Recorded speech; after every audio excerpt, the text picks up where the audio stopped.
You've already learned how to refine the audience for your ads with interest targeting. And in this lecture, we're going to cover the last two options that you have, which is behavior and connections targeting. So let's jump straight in. We're still here in the detailed targeting section in our Ads Create tool, working on the ad set level for our audience. And to find this behavior targeting, best to click on Browse here, come down to Behaviors, and we can see the certain behaviors that are available here.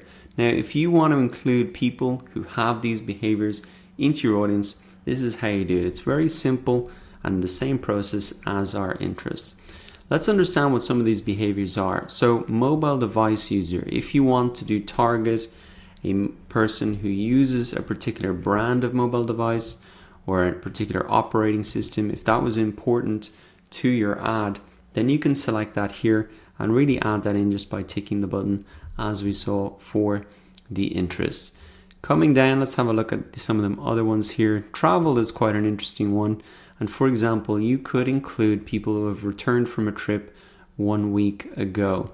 Now, I have seen on my Facebook news feed a service that helps people to reclaim any money that they are owed from cancelled flights or missing baggage. Now, that appeared in my news feed when I just came back from holidays, so probably they are using this type of behavior targeting to put the ads in front of people who are most likely going to need that service. So that's an interesting example of how someone might be using behavior targeting. Now, moving down a little bit further, we're looking at connections here. And this is where you can target your audience based on a connection that they have with you or don't have with you. So you can see that there are options here for the Facebook page. I can target people who like my Facebook page and only them. And you'll have to maybe type in the page name.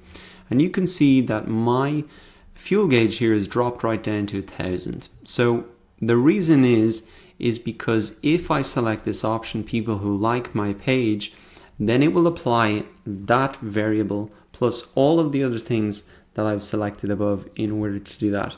So that really does narrow your audience. That's not a they like my page and they are the things above.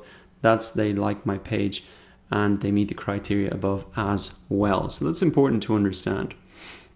I'm going to take that off because it really narrows my audience too much, but you can include people who don't like your page if you're trying to reach new people, etc. and similar options for your app and events. For some reason that seems a little bit hard to click, but I'm sure you'll figure it out. Now, in terms of these behavior and connections, do you need to use them? Probably for this first campaign, they're not as important, but it's just interesting to understand what those options are. I would suggest that you go in, have a look quickly around what those options are. If there are applicable ones, put them in. If not, don't worry about it too much. Now that really wraps up targeting and using those core targeting options to create an audience for our ad. Coming up next, we're going to set the placements for our ad, and this is really where our ad appears. So I'll see you in the next lecture.